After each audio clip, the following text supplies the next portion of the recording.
Hey guys, this is John, and welcome to another Climbing the Rating Ladder video. I'm playing Herald Pedradra.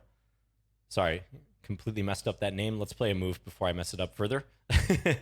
Herald Pedrada from Brazil. And I think this player challenged me directly, so I'm just going to say good luck.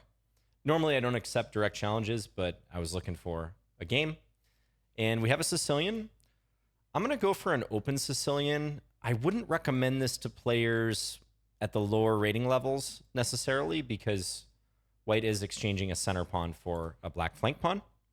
But as you climb higher and higher, you can think more and more about this line as opposed to, let's say, the C3 Sicilian, the Alpin Sicilian, the Smith-Morra Gambit, closed Sicilian, Grand Prix attack. Those are all lines that, in my opinion, would be more suitable at the lower levels against the Sicilian if you're an e4 player. But here we have a mainline Najdorf. I'm going to play bishop g5. This is historically my favorite move in this position. There's a lot of theory here, no matter which move you choose, even with wacky moves like knight b3 or h4 on the previous move. Okay, so black quickly plays knight bd7. You know what I'm going to do? I'm going to play queen e2. I've noticed in a lot of Najdorf games, this is a trendy motif where you actually block this bishop, but you accelerate castling queenside. So I don't know any theory here. I've seen some games. I vaguely know the idea behind this, which is, yeah, keep the bishop back, accelerate that plan of castling, and throw the kingside pawns at black. Maybe trying to get e5 in, but I'm swimming on my own at this point. So we'll see. All right, so e6, let's castle here. Yeah, a lot of the really critical lines in the Open Sicilian involve white castling queenside. And it must be said, there's a couple variations where you can't castle queenside. It's just straight up not reasonable to do so from the white side. But there's more than a few where it is a good idea, and it's critical. Okay, so black's adopting this setup here. Bishop e7, pawn b5. Those are all typical ways to continue. I'm going to go f4. This is generally a helpful move. Now, I know this position with white's queen on f3, but on e2, it's going to be interesting to see what happens. So perhaps if I go g4, I can play bishop g2 thereafter. I've seen that in a few games. Hope you're all having a great week. I have actually given up caffeine for the past 3 days. I know. I'm as surprised as you guys are. So it's been interesting going caffeine free or very limited amounts of caffeine. I've had some kombucha, which contains green tea, but really minimal, going from like 400 or 500 milligrams a day down to 10 or 20 milligrams. So far, I'm feeling pretty good. I haven't had any withdrawals, so I'll take it. All right, so if I play g4, yeah, I think let's go g4. I don't think I'm going to play a better move than this. I don't want to get too far behind on the clock. I was just going through the ramifications of a move like h6 in reply. I will probably take this knight if h6 is played, because if I play bishop h4, black can play g5, and then after f takes g5, there's this annoying move knight h7, where black can look to win the g5 pawn back because of the pin on my bishop. So let's play g4. I think b5 would be critical here for black. Black does play it. Yeah, so I could think now about taking voluntarily, because if black takes with the bishop, knight takes b5 is always interesting. We get a trade, and then I take d6 with check. Could also just take and look to push the pawns. Could maybe even think about a3. Knight d5 is an ever-present idea too. Certainly bishop g2. I'm looking at just continuing as normal. Let's go bishop g2. Not a position where I want to debate my options for too much longer, because I think all these moves are pretty reasonable, and the play is not quite forcing yet. So I like this move. Yeah, black putting their bishop here makes a lot of sense. Now, if I want to force things, knight d5 is a pretty interesting move here. It really is. Pawn takes, going for that pin on the bishop. In this exact position, I don't know if it's sound, but definitely a move to consider. I could also play rook he1. maybe b4, then knight d5. a3 is another move. Huh. Okay, I'm looking again at this. Knight takes g5, knight d7, maybe just h4. Get the attack going at that point. Yeah, let's go with that. I don't want this to get to like a 2-minute time advantage for black while I'm babbling here. So let's take.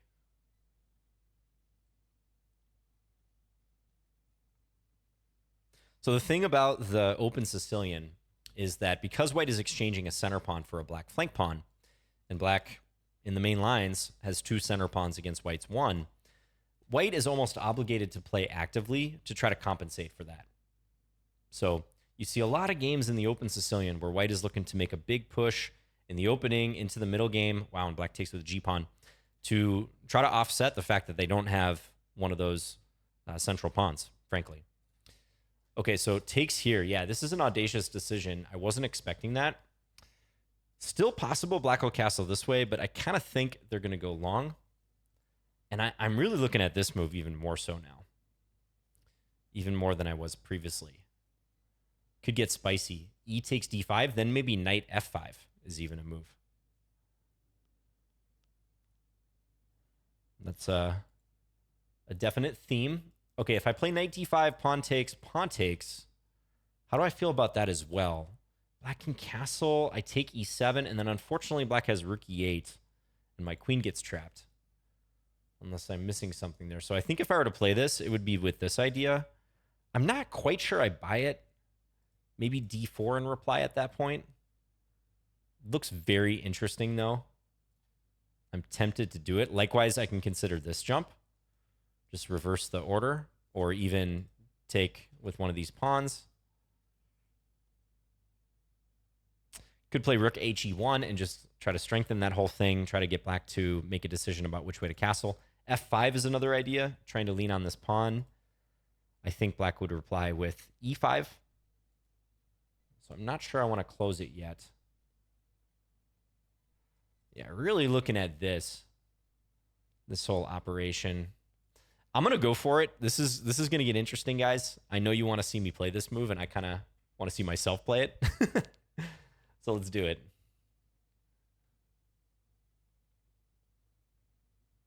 So, ever-present motif. If you have a major piece, a queen or a rook, against a black king on e8 in this opening, look out for knight d5. Both players have to be aware of knight d5. It's a classic Sicilian sacrifice, and we're going to find out if it works or not. Well, we're going to get one anecdotal experience based on this game, and then we're going to look at the engine after the game and see what the engine thinks. It can render its ultimate verdict. So, yeah, on pawn takes, I think I'm going to play this knight f5 move. I would like to play pawn takes right away, but again, if black castles kingside, queen takes e7, a rook coming to e8 does trap my queen, as far as I can tell. So I would have no way to retreat backwards there. So this is the variation in question. Take here, but then one of the rooks coming over. Doesn't matter which one. So pawn takes d5, knight f5, attacking that bishop. Black can try to play king d8. That's definitely a thing. Okay, but black's scared. They take with the bishop, and I don't think this is a good move. I think you have to take with the pawn there. Let's take back with my pawn. Maybe this is due to the rating. I do wonder when I see a decision like that, would black have played the same move against someone their rating or lower? So maybe black's giving me some credit for that sacrifice, but I think pawn takes was really the only move there. Not that this is immediately winning, but this is quite comfortable for me now because my knight is going to get in somewhere juicy, like f5 or c6. Black can't allow this center to open up, so I think it's a virtual guarantee black's going to play e5 here to try to close it. And I can still play knight f5 at that point if I want. Knight c6, also tempting. I'm going to consider that too.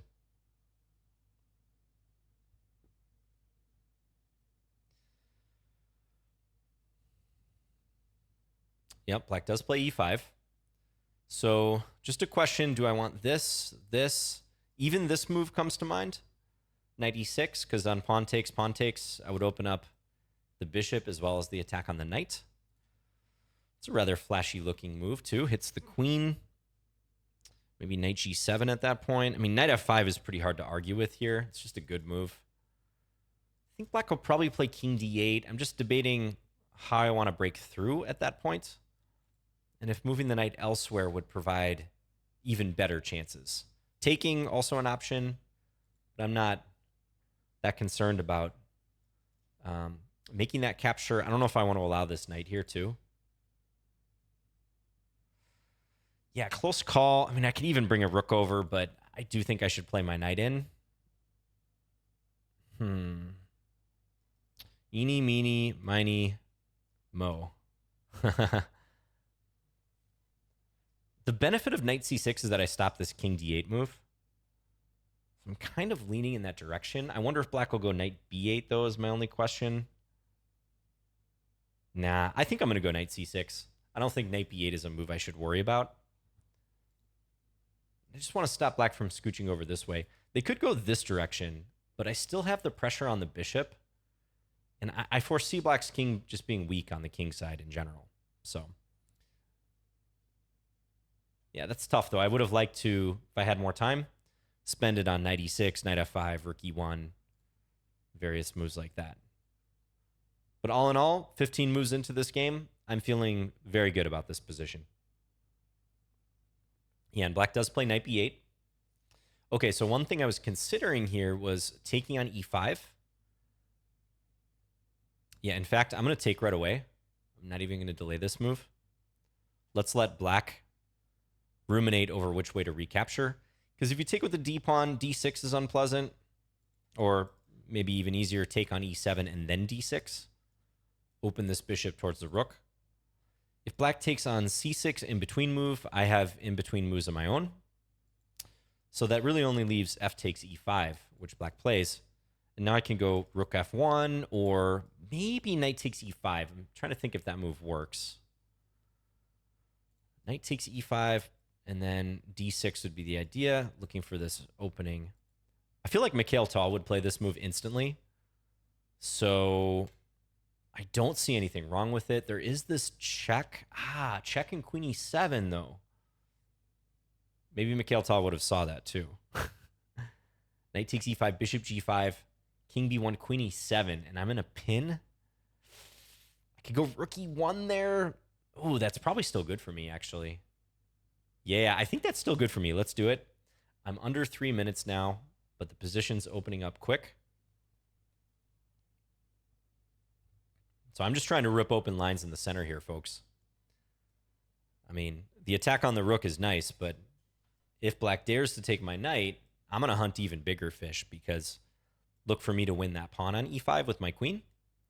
Hitting the rook, setting up a mate, especially if black's queen is deflected all the way to a8. Black is not long for this world at that point. Shout out to all the Brazilian viewers, by the way. I know we've got more than a few, so always nice to see viewers and players all around the world. It's one of my favorite things about chess.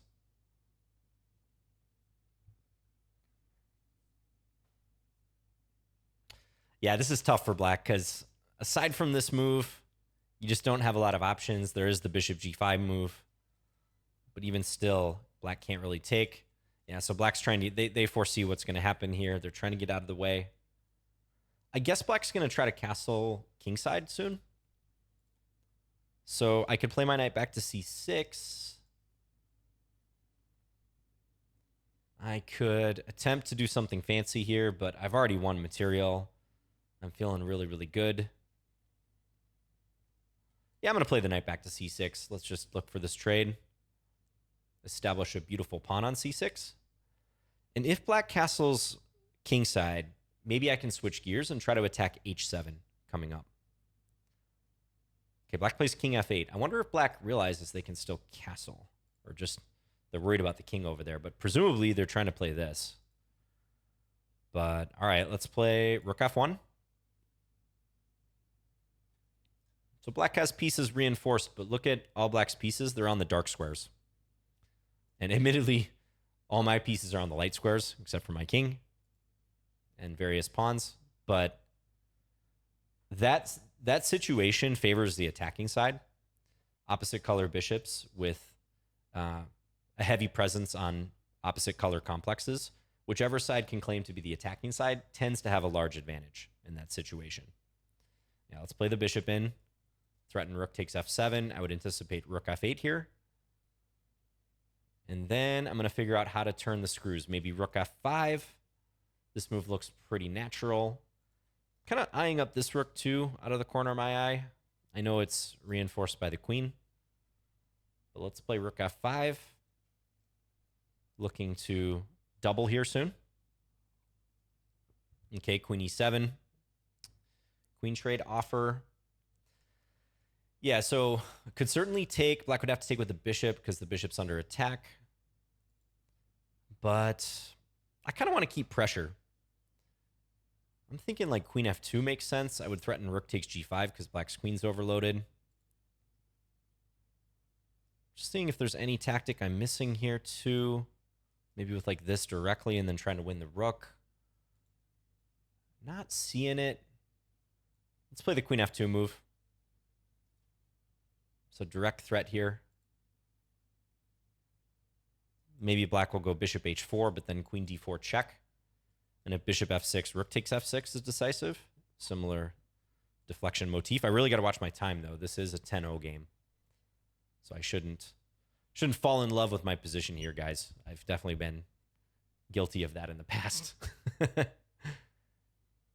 losing on time or getting really, really low and having to perform some miracles.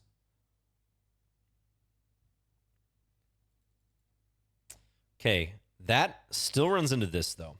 Black's looking for that trade. Just double checking that I'm not missing anything. This comes with check. Yep, take. Notice how this is defended. Black could take here, which hits my rook, but they're going to run into rook g1 at that point. So this is over on the board. On my opponent, very nice, says, GG, thanks for the content. I'm going to tell them that this is a climbing the rating ladder video. And I will be posting it probably tonight. Tell them to check my channel soon. So, Harald, if you happen to see this, which sounds like you're a viewer, I think you will, by all means, if you're willing, please give us your thoughts on this game. And thanks again for the game. I do think this game came down to black's decision to take with the bishop on d5 instead of the pawn. I think they simply must take with the pawn. Yeah, it looks scary to do this. Maybe they were worried about this, and they probably studied or seen games where this happens. But if you play the Sicilian Najdorf, like sometimes you have to grit your teeth and play positions like this. It's what makes the Sicilian and especially the Najdorf variation in particular one of the Cadillac openings in chess, one of the premier openings in chess. It's highly complicated. It can lead to lots of crazy scenarios. There's a ton of theory. Dynamic players love it. Some people make it their entire repertoire and play it their entire chess career, like MVL, Maxime Vachier-Lagrave, well known for consistently playing it from the black side. And sometimes you just got to make decisions like that. So I'm curious to see what the engine thinks. I also think G takes F6 is probably not the best recapture. I think knight takes or even bishop takes would be better. You know, bishop takes does allow this operation I was alluding to, but sometimes this isn't even good for white. Don't know which direction the king should go here, or where it should go. Because you can see I have issues with these pawns at the end. So this might not even be good for me. I don't know, E5 or something. These situations are also highly complicated. So on the face of it, I don't like G takes F6, and I definitely do not like bishop takes D5. I think the position is lost for black after this, because black still has king issues. They're compromised on the light squares. My king's completely safe. So let's quickly check those moments. Maybe take a look at the theory with this queen E2 move. I've played F4 here in the past. I think that's much more theory heavy. We'll take a quick look. Okay, so I got a 94.9 accuracy. That seems high to me. I don't think I had to make too many difficult decisions in this game, aside from like the decision to play knight d5. So that does seem a little high. Let's look at the analysis.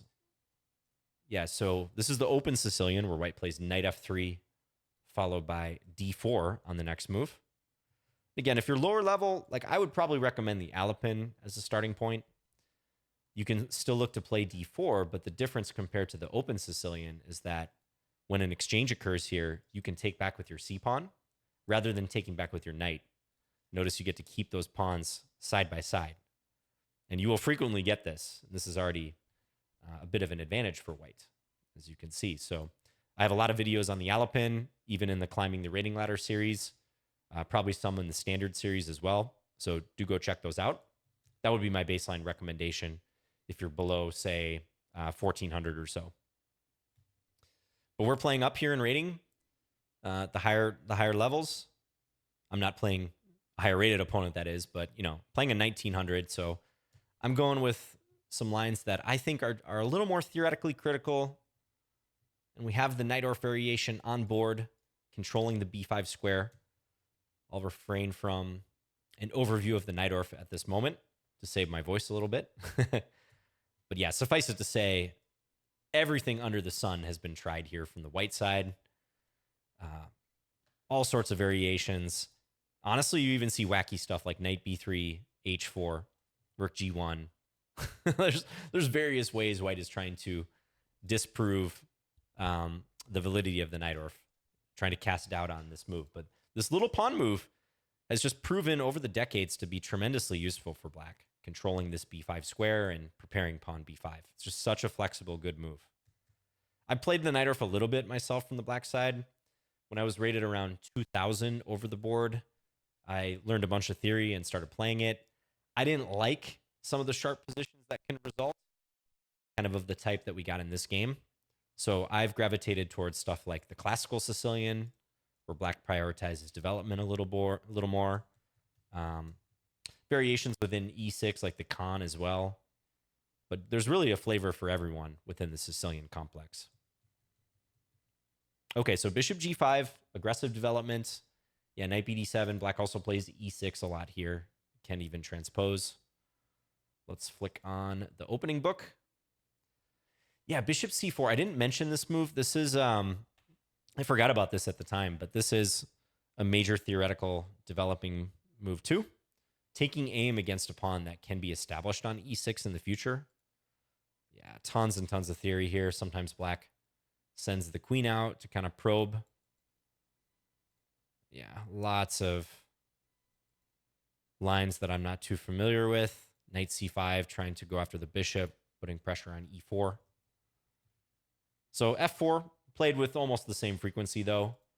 Let me shrink my webcam so you guys can see this. And also queen e2 is up there as well, which is the move I played, right? Yeah, so queen e2. And I think queen e2 has risen in popularity in the past several years. So interesting to see that in third place in terms of the frequency. Yeah, black often plays h6, e6, queen c7, h6 just to try to get the bishop to declare its intentions. Wow, look at this. One of the top lines is like a morphing into a dragon almost, and then black plays e5. Okay, I think I've seen this before. Wow, castles. And I assume this is bad for black if this were to happen. Yeah, this is good for white. This is a variation, folks. Like, I don't remember studying as a kid. So 20 years ago. Yeah, for me, like my childhood was 20 years ago. I'm 36. There's just a ton of theory. Like, I can't even begin to summarize in a 30, 45-minute video what's going on in an opening like this. It's just we're only scratching the surface. But I'd say overall message, if you want to master an opening, you got to use the opening book. You got to look at the database, play through these trees on your own, like see the frequency of how often lines are played, see what strong players are playing them and how they score, and try as best as you can to discern the reasons for them. It's best if you have like analysis, whether it's a book or a course, annotated games from a strong player. that can kind of guide you with that. But even just playing through the database a little bit and getting this bird's eye view, like I feel kind of lost if I don't look at the database after the fact to just roughly know what to expect in an opening. And you will build those mental connections over time when you do that. I promise. So back to this position. Yeah, so e6 was played. That's the second most popular move here. I think I castled here, right? Yeah, castled. I don't like that you have to click back and forth, by the way. I feel like I should be able to see my game when I'm also looking at the opening book. Hint, hint, chess.com. Okay, castles. Yeah, queen c7 played. Now f4. Yep. So we're still following hundreds of games here. Bishop e7. Immediate b5 also played a lot. Looks like that's the main move. Okay, and white does often play a3 here. Yeah, it's always a debate in this type of situation. Do you throw in a3 to stop b4? Or do you just go full steam ahead, not fearing b4 because you're going to throw this knight into d5, just like the game. But black chose to play bishop e7. And here we go, g4. Yeah. I just find this treatment kind of interesting. And my prep was just seeing some games in the past, not knowing theory per se, but seeing some ideas with this queen, which would normally be awkwardly placed on e2, blocking the bishop. Somewhat nicely placed in some situations, like if ever black gets a chance to play knight e5, if the pawn goes to f5, for instance. If the queen were on f3 instead, knight e5 can hit that queen. But with the queen back on e2, it's a little less subject to attack, and it can facilitate this bishop g2 move when the bishop is unobstructed. Also, if black plays b5, bishop b7, the queen is not in the line of fire on this diagonal too. So I've seen games where white can get in e5 more easily as a result. Okay, so sorry. b5. Yeah, and here, this is where I was debating. I was already throwing out moves. Bishop takes f6, a3, bishop g2. I think those are all moves I mentioned. And look at that. They're all in the top 3 moves. Way to go, John. Good job. And yeah, looks like a3 is the most popular. White kind of builds up this way. It's so hard to know as black like where you should put the king. It's scary to castle this way when white has a built-in pawn storm. But you're also kind of exposed on the queen side in some situations because you've played these pawns forward. Generally, there's some lines that go against this rule, but generally black does not castle queenside in most lines of the Open Sicilian. The king is usually rolling in the center or going kingside. Occasionally, though, you'll see this. Yeah, I don't know. On site, I like how white's position is set up here, but it does look like there's plenty of games, and black is holding their own in terms of the percentages. White kind of has to get out of the way if they want to play for g5 or something. Black does kind of a dance here. E5 tries to close it. Just a sampling of the games. Black has to do some jujitsu sometimes to try to close the position in a smart way if white is looking to open it. Okay, so I did not throw in a3. I played bishop g2, and then after bishop b7, again, a moment where I could play this a3 move, but I played bishop takes f6. Let's go back to the analysis for a second. Wow, already it's suggesting e5. Maybe a move I should have looked at, because after takes, point is if black takes with the knight, I can take here, and black's queen is overloaded. So that's nice. Yeah, I should have looked at that. Good job if you looked at that move. I don't think I considered that at all, and I should have, because I was even talking about e5. Yeah, this looks like a good moment to play it. I mean, the computer doesn't think it's fatal for black, but you know, certainly if I knew a position like this was possible, I would have given it a serious look. I don't know, though. My pawns get compromised. This may not even be better for me. Just shows you the variety of motifs, ideas that are possible here for both sides. So, okay, bishop takes f6. Yeah, and I think g takes f6 would be my third choice in this position. The engine doesn't say it's like a huge mistake. It does like bishop takes best, and let's see if this is a bad idea. Yeah, this is, in fact, a bad idea. King e7. Okay, that makes sense. Yeah, and I got to pay the piper here. What if e5? e5, bishop takes e5. Wow, lots of stuff hanging. Pieces under attack. How does this work? Rook takes a2, and black is getting there quicker, it seems, against my king. Or rook a1 and queen d4. Yeah, this is scary. So even though that's a theme, knight takes b5, that has to be weighed carefully. And in the moment, I don't think I would have gone for this. I think I would have played this g5 move and maybe tried to play a position like this. But the computer thinks this is equal. Yeah, I don't see much wrong with knight takes either. Yes, white gets in g5 with tempo, but after this, if ever I play this, I'd have to reckon with this pawn on g5 being dropped with check. That occurs in some lines, but I think more likely I do something like this, and if I can get black to castle, maybe then I play h4. But black does have the bishop pair, and their king is safe for the moment, so I think there's a lot to assess here. It's not clearly better for white or anything.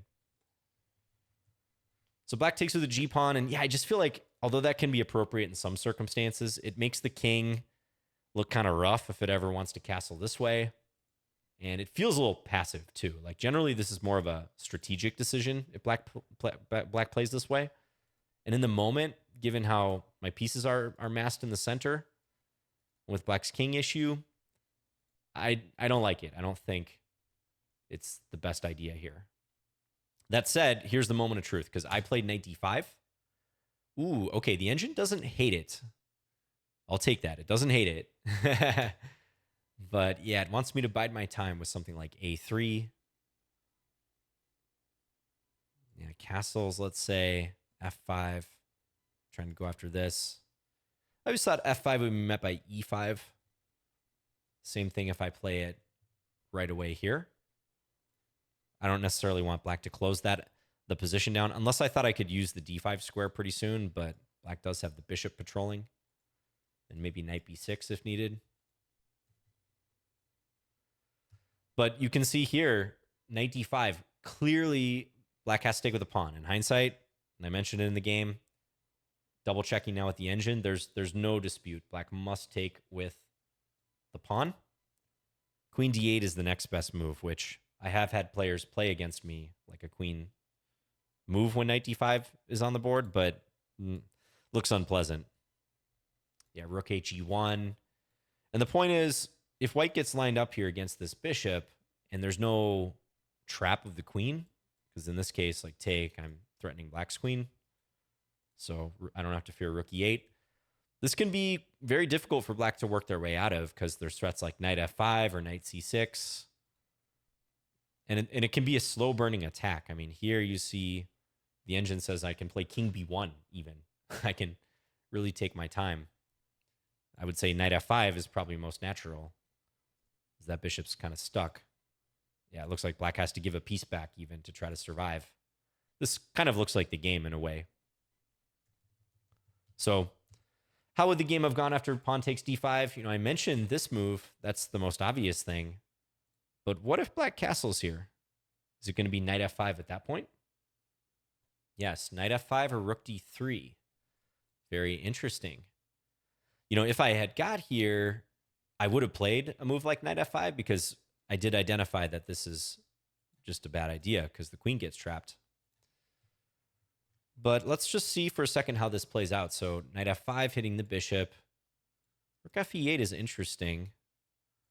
Trying to use the pin somehow, but apparently even this is good for white. How is that though? Knight c5. b4. Oof, this is getting wild. What if knight a4? Queen d3. Okay, so trying to go here and step out of the pin. Yeah. This is sharp. I mean, even knowing that this is playable for white, I'm not sure how much I like this. Because I feel like black's moves could be easier in some way. We're playing for any result here. All three results. But okay, so this is apparently the move. This is similar to, it's kind of this slow burn. Note if black plays bishop d8 here, they get mated. Or they will get mated soon, probably.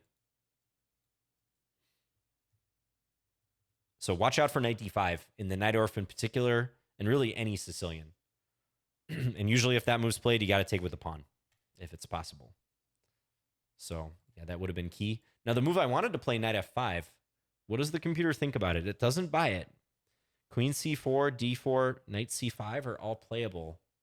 So I was thinking of trying to improve on e takes d5 by playing this way, but it may not be an improvement. Yeah, d4 jams me up because it makes this kind of hard to open. This isn't so convincing. So it's possible I would have reassessed after e takes d5, but I think I probably would have gone with knight f5. And this move, d4, also queen c4, seeking a queen trade. That does look pretty good. It's messy. I mean, it's not +3 for black, +2 or -2, -3, however you want to put it. I have compensation, but I don't have enough compensation for the piece. So instead, bishop takes d5, and this is getting into +1.5 territory or more. Yeah, it's just so hard for black to keep it together. There's all this pressure converging. If they take here, this just opens the floodgates. So black played e5. I was really debating here various moves. You know, stuff like this is flashy, but I actually didn't think it was any better than what I did in the game. Oh, this is interesting. I didn't notice this defense, which would hold the rook. White's still better here, apparently, but this is a lot less clear. Yeah, knight f5, I just didn't like that it didn't control this square, so I thought black might have some chances with like running with their king. Still a nice stable advantage, though, for white. So I play knight c6, and black's king is just stuck. Like, now they can't castle in either direction. Castling queenside is literally illegal, and kingside would drop the bishop. So understandably, black tried to get rid of that knight, but I think this idea just works. Again, if there's moves like this, I can take my pick of in-between moves to open it up. Taking here, even taking here would be good. Kind of similar to the game. And I said Mikhail Tal would play this move. Engine says h4, king b1. The engine loves king b1 in these Sicilian positions, by the way. But if knight takes e5 works, I like knight takes e5. Grab a pawn. Yeah, it says best that black can do is castle here. And again, I think this is kind of similar to the game. I thought black probably should castle in the game. They went rook a7, played the knight back. If we had a trade, here's where they could castle. Had they done that, I might have played similarly, like stuck a bishop here, rook to the f-file, attack this pawn, look for ways to attack the various weaknesses and the king. I maybe would have tried to do something like attacking h7 specifically. But as a baseline, I think rook here, bishop here, king b1 at some point, maybe doubling the rooks. Maybe like rook h5, queen d3, going after h7 would be a good construction. I don't think black can hold here. They have no counterplay. This pawn's always annoying too. The position's too far gone. So black played king f8. I'm not going to beat myself up about not playing the absolute engine best move here. Queen f2, h4. These are all pretty equivalent. Rook hf1. We're talking a tenth of a pawn difference. Yep, bishop d5. Okay, it likes queen f2 a little more, but this seems pretty natural. They defend. And since I'm on the attack in this opposite color bishop position, I specifically didn't want a queen trade. So I went here, threatening this. And it just so happened black ran into a permutation of this idea by playing queen e3. They could play bishop e3, in which case, yeah, I probably reposition my queen here or here. Maybe try to do this again. Possibly push these pawns, or again, maybe go after h7 at some point.